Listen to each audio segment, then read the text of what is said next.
Good afternoon, my fellow farmers in mixed crop, mixed livestock farming. This is your farmer in Nembure farm, Catherine Rogoronyaga. I am doing Junkao fodder as one of my main fodder crops, and actually main crop on the farm. Now, I trust you can see this. I am quite tall. I am above 5 foot 5 inches, and this is almost double my height. So it's going to about 5 meters tall. This June cow in the month of October 2025 at the beginning was all ground level because I had supplied June cow seedlings for the NAV CDP project. Now we are ready again for, I'm preparing these ones for stem cuts for planting in the month of March and April rains, when we expect the rains. Now the people in dairy, this is one of the transformational changes that we are seeing, because with this, by the way, maintenance is very minimal. This is rain fed, 100% rain fed. The rain that poured in November, those few days of November, the result higher. The only thing I add here is manure from our cow shed, basically from our biodigester, the slurry, and even the manure. When it is mature, you just come and add it. The only thing we do here is chop, and we allow it to grow, and this is the result. So 100% rain fed. The results which we have had from our crop is that is actually literally producing 180 metric tons of feed from one acre. Now, to plant, you just need to plant one stem cut per hole. This crop grows in both the ASAL and the good regions. We are in the nicer region, but even in the warmer regions, this Junkao, particularly Junkao crop, is doing very well, and it is 100% again rain fed, and it is producing just as well. So the only thing that you add is whatever manure is in your farm. Sawa? You're a rabbit farmer, use the rabbit manure. You're a pig farmer, use pig manure. You're a chicken farmer, use chicken manure. You're a goat, cow, whatever livestock. You're a donkey farmer, use that manure that is available on your land. If you are not an animal farmer, you can go the vermiculture way. That is the red regular worms.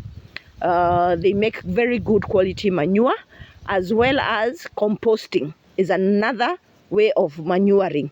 Now, there's also this program that has come through Calro about doing green compost using kerorete, tithonia. Sawa. So you have no excuse. It only needs organic manure. Higher. It grows well among other weeds and trees, and they are not competing. They are growing well together. This is a bitter leaf tree that is very good, highly medicinal for both animals and human consumption. And here the truth is very, very little maintenance. You chop for feeding, or you chop for stem cuts, and then it just keeps on splitting and growing. So these are the changes that we need to see, because the truth of the matter is maize is a little bit complex because of the buying the seed, doing the fertilizer, doing the weeding, and then it requires rain. If the rain fails, maize will not produce. But you can see this one, in spite of the we can say the minimal rain that poured in the month of November. December hardly any rain poured, and you can see for yourselves. Higher. The only other thing now I am doing as a fodder farmer is recycling these milk paper bags. Since we're in the dairy sector, these milk paper bags that are thrown, you consume, you trash. We engage the young people in the children in the village to collect them, I buy from them at a shilling a packet because it's waste anyway, and they earn their keep. Plus, we are able to teach them how to do seedlings which bear fruits, which they eat, which they enjoy, and we participate in environmental cleanliness. Now here I am very specific about the seedlings that I am doing. I am doing Glacidia sepium, which is otherwise known as a fertilizer tree because it repairs the soil. I am also doing Caliandra, which is a good fodder crop for animals, especially dairy. Then I'm doing the soursop, which I think we have all heard about it, Matimoko. It's that cancer away magic tree. So we are healthy, our animals are healthy, we are all happy and healthy.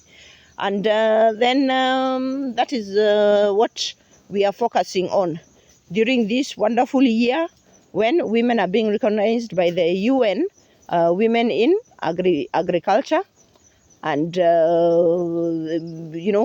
long as the society is happy and healthy and satisfied, development goals are met. Last but not least,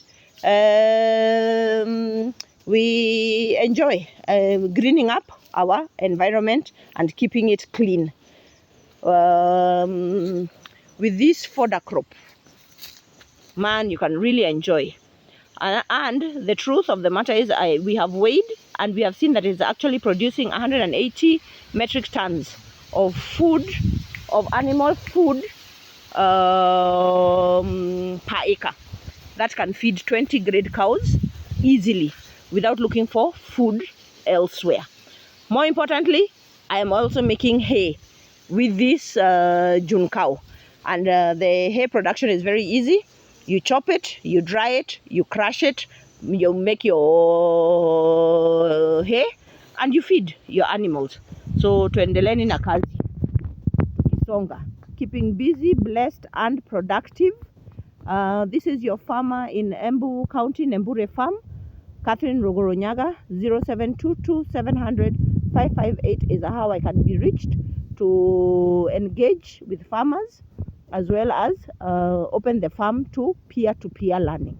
Asanteni na karibuni sana, tusonge na wera.